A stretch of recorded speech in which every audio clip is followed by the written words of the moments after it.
What is good and welcome back to Chatwin, and we've got MLB's new rules are saving baseball and people hate it. Now, as someone who knows nothing really about the rules, we've learned quite a few things while watching some games, watching some compilations. Of course, you guys commenting down below things about this game for me, but I'm going to learn something new. Hopefully in this video, I'm going to learn not new things, I'm going to learn these new rules. Hopefully, I don't know. Another really shit intro by me, so make sure you're hitting the like button and the subscribe button to see more incredibly bad intros. Let's go. This is now illegal in baseball. This is now illegal in baseball. And this is now illegal in baseball. MLB has just implemented some of the most drastic rule changes in modern sports history overnight. Rules that will cause more action, more hits, more web gems, and pretty much everything that MLB fans like, all condensed in a shorter period of time. It's also going to cause complete chaos. Pitchers like Max Scherzer have already found loopholes and have manipulated this rule so much that MLB has had to make changes within the first month. An unprecedented amount of umpires have quit, and these rules are probably a big reason why. Some players and managers hate them and have been ejected because of them.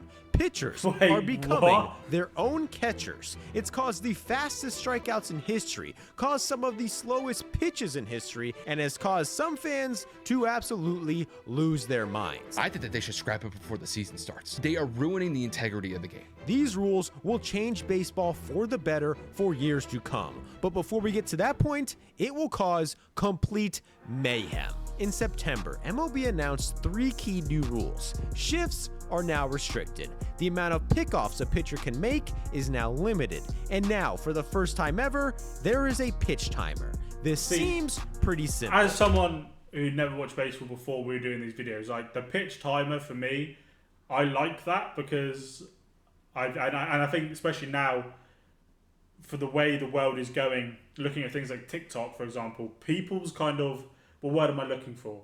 Attention span is no way near what it used to be. Like, if I'm not intrigued by something quickly and it's not going at a fast pace, like I'm mentally fucked from that. Like I will move on to the next thing. So if I had to sit there and wait for 30-40 seconds for a pitcher to throw the ball, I don't think I'd be into this. Especially watching, I don't know what the time limit is, but if you could sit there for ages, I wouldn't watch it. So that, for me, that one rule that's new, that's kind of come in at the beginning of my watching baseball experience, I'm glad it's there, personally. But it's not, because just in the first 3 days of spring training, there were 69 pitch clock violations. In the very first inning, Manny Machado was given the first one in Major League history. James Karinchak was given one because he asked for a new ball. And then, in the bottom of the 9th, with the bases loaded, 2 outs, and a full count in a tie game, the umpire called time. The pitcher thought the violation was on him. The batter thought the violation was on the pitcher, and each team both thought the Braves won the game. In reality, this violation was on the hitter, ending the game on an automatic strike, even though there were 7 seconds left on the clock. Exactly. This was the right call, but a lot of people lost their minds. It's day one and I hate it. It's not just the pitcher that has to be set and ready. The hitter has to be set and ready. Is that what that is? I hate it. I hate this new pitch clock. It's a joke. This MLB pitch count is crap. But MLB has been trying to speed up games for over a century. This latest attempt started 8 years ago, which resulted in rules that were so unpopular they don't work because players just ignore them. In 2015, MLB announced a new rule that required every batter to leave 1 foot in the box between pitches. I call that bullshit. Hitters, specifically David Ortiz, hated it. I got it. I'm not going to change my game. I don't care what they say. With exceptions to a few circumstances, if hitters failed to stay in the box between pitches, they were to be fined $500. It's only a $500 fine. Well, I might run out of money. At first, most players followed the rule while others ignored it, but as time went on, so many players started ignoring it, it seems like MLB couldn't keep up with the fines. And since there wasn't really any punishment for stepping out of the box, everyone started doing it again. Despite this rule, time between pitches actually increased by an entire second in 2015, making a problem that people in baseball have been trying to fix for over a century even worse. According to this article written in 1909, the commissioner of baseball started complaining that games were too long all the way back then. The average game length was 1 hour and 45 minutes. And see, I say that. I was about to say, like, I don't know if I could sit through that. But then, obviously, soccer. Oh, I hate it. I watch my team play every week, and that's an hour and a half. Plus, so it's the same length, including half time. So I was about to say that's a really long time, and that's shit. But actually, no, because in 1925, the American League started requiring teams to send a written report explaining each delay every time a game went over 2 hours. In the 50s, the players started complaining that games were too long. The average game was 2 hours and 20 minutes. Since then, MLB has done almost everything to speed up games. Just since 2015, they put a clock in each stadium requiring each pitcher to stop warming up by the time it gets to 30. Managers now have to challenge plays from the dugouts. They've limited the amount of mound visits, implemented a 3-batter minimum for pitchers, 7-inning doubleheaders, and even placed a ghost runner on second in extra innings. This whole time, MLB wanted to implement a pitch clock, but players refused to agree to it, leading MLB to make a warning. If these rules work and games speed up, good. If not, they will implement a pitch clock whether the players like it or not. And that's exactly what happened. Despite these rules, games actually increased in time pretty much every year, peaking in 2021, where the average game was 23 minutes longer than in 1998, leading MLB to announce starting in 2023, pitchers will now have 15 seconds to throw a pitch with no one on base. With runners on base, they have 20 seconds, and batters must be in the box ready to hit with 8 seconds left on the clock. This seems straightforward. In reality, pitchers like Max Scherzer have already been able to manipulate this rule so much that within a month, MLB has already been forced to change it to stop a loophole that has almost caused a war. Max Scherzer has always pitched quickly, saying the only reason he didn't pitch quicker was because hitters could just call time. But according to the new rules, hitters are only allowed to call time once every at-bat. If not, they could just keep calling time, making the pitch clock irrelevant. So in his first spring training start, Scherzer got to the mound early and held onto the ball as long as possible, baiting hitters into calling time. Since batters already used their only timeout, he could just hold onto the ball as long as possible, making them extremely uncomfortable, or throw a pitch the second they got into the box, giving them zero time to react. Scherzer took this to the extreme, once holding onto a ball too long, getting a violation.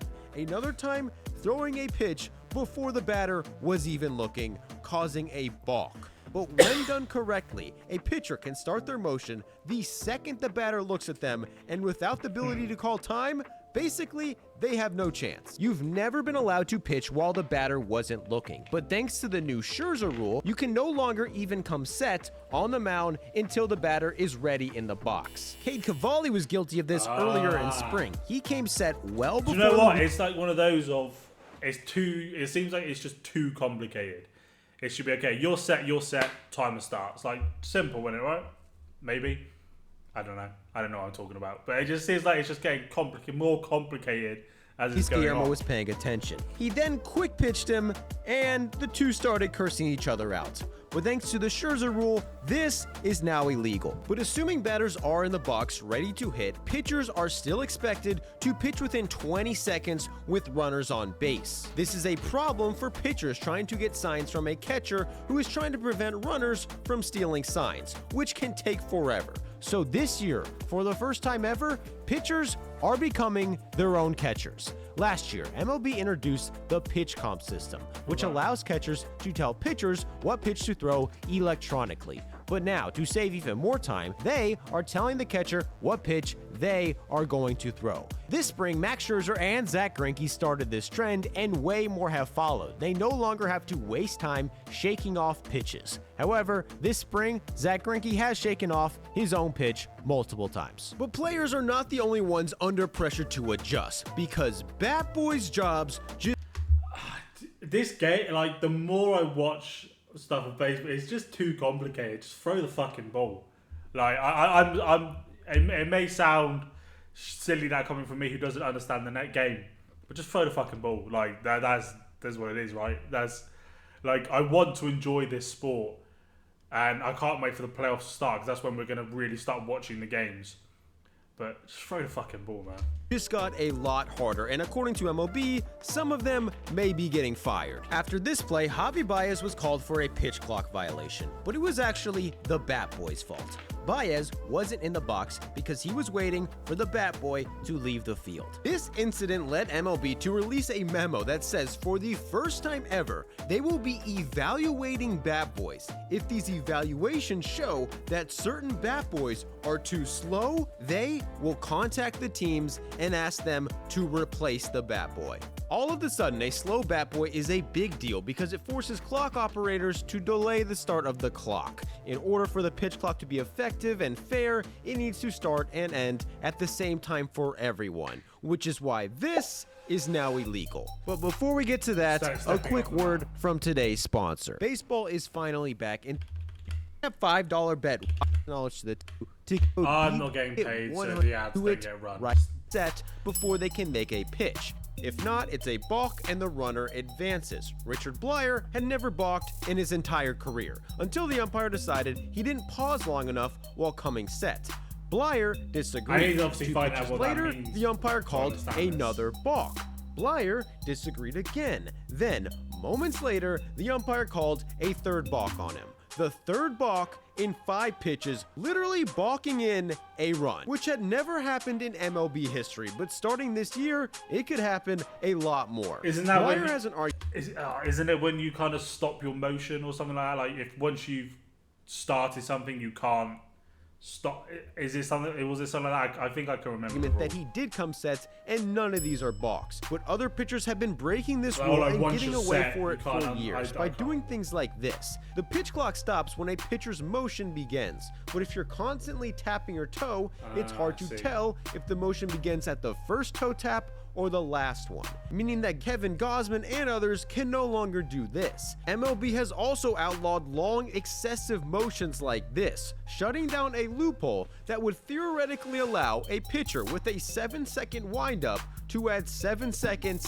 to the pitch clock every single pitch. I get it. But the biggest loophole teams have found so far has nothing to do with the pitch clock. It has to do with the shift. Although most fans may think the shift is now banned, teams are legally still doing this.